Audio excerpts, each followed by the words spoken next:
All right, so we have a classic roller coaster problem here. We have a block up here, 30 meters, no friction. How fast is it going to be when it's over here? How fast is it going to be going when it's over there? Those are the questions. Now, remember I told you that mass doesn't matter. So mass hasn't been given to us.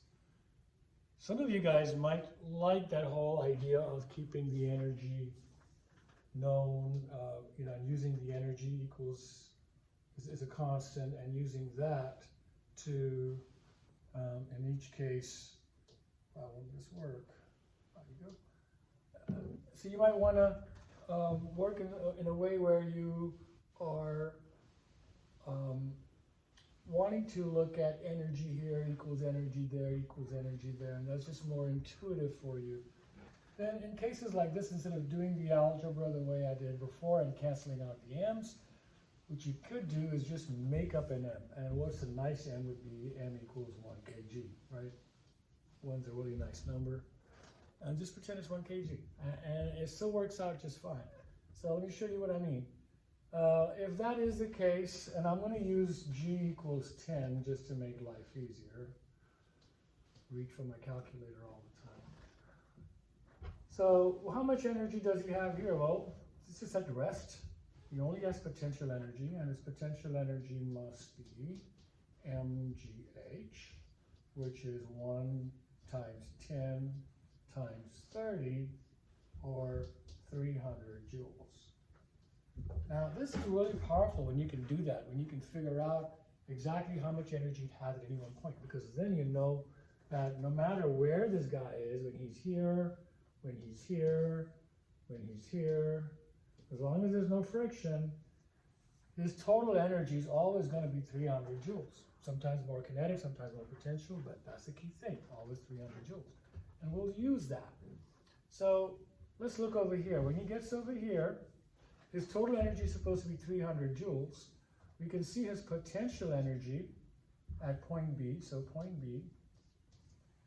His potential energy, PE, or I'll call it GPE, because we look at other kind of potential energy later, is 1 times 10 times 10, or 100 joules.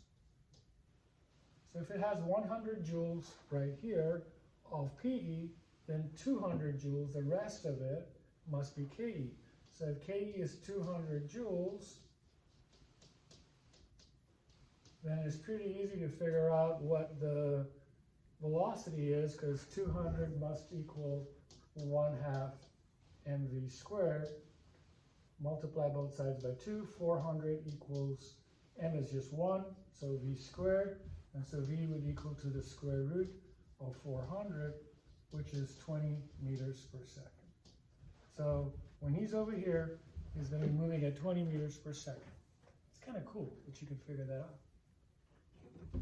Okay, I'm going to erase this. So pause, take your notes. And now look at what the speed would be when it gets over here. So same process.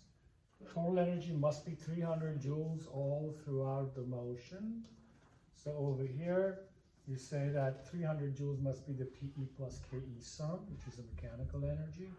So my PE here is mgh, this is at this point, which is 10 of 1 times 10 times 25, or 250 joules. So if I have 250 joules of PE, that means I must have 300 minus 250, or 50 joules of KE.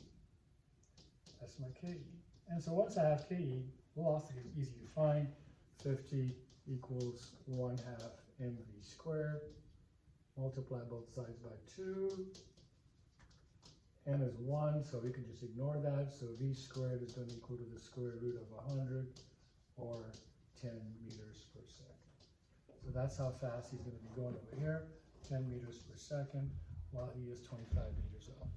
And that's pretty cool. Okay, so I hope that was enlightening and kind of shows you how to solve through these roller coaster problems. I'll see you in the next class where we start off with work.